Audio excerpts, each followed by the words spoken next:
Renungan Kefas, melayani Tuhan menurut keinginan dan kesukaannya. Lukas pasal 10 ayat 40 berkata, sedang Marta sibuk sekali melayani. Ia mendekati Yesus dan berkata, Tuhan, tidakkah Engkau peduli bahwa saudaraku membiarkan aku melayani seorang diri? Suruhlah dia membantu aku. Setelah kita diselamatkan melalui menyadari belas kasihan dan kasih penyelamat, kita harus melayani dia. Dengan kata lain, orang-orang yang telah diselamatkan harus menjadi orang-orang yang melayani. Untuk diselamatkan, kita perlu menyadari belas kasihan dan kasih penyelamat. Untuk melayani dia, kita perlu mengenal keinginan dan kesukaannya.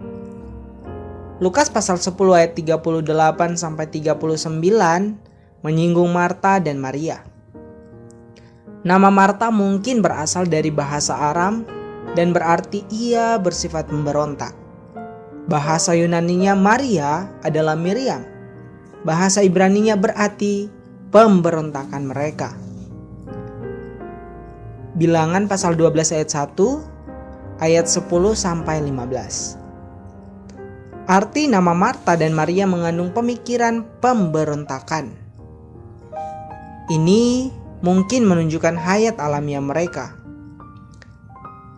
Keselamatan Tuhan dapat mengubah orang-orang yang memberontak menjadi orang-orang yang tunduk seperti yang digambarkan dalam kisah ini.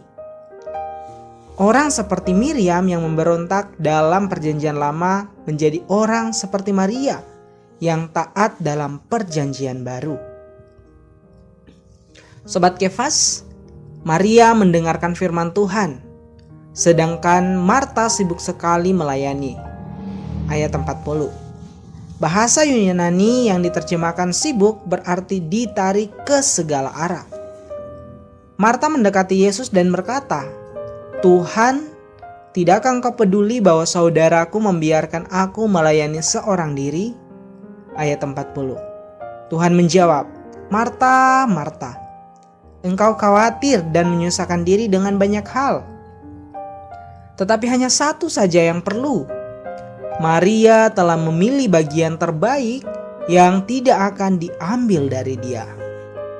Wah, di sini kita nampak bahwa Tuhan lebih menyukai orang-orang yang diselamatkannya dan yang mengasihinya mendengarkan dia, supaya mereka dapat mengenal keinginannya daripada melakukan banyak hal baginya tanpa mengetahui kehendaknya. Mari kita juga membaca 1 Samuel pasal 15 ayat 22, Pengkhotbah pasal 5 ayat 1. Yang kita dapatkan dari pembacaan hari ini adalah yang pertama, orang-orang yang telah diselamatkan harus menjadi orang-orang yang melayani. 2, untuk melayani dia, kita perlu mengenal keinginan dan kesukaannya. Mari saudara-saudari, kita berdoa. Setelah kita menerima keselamatan dari penyelamat, kita seharusnya melayani Tuhan.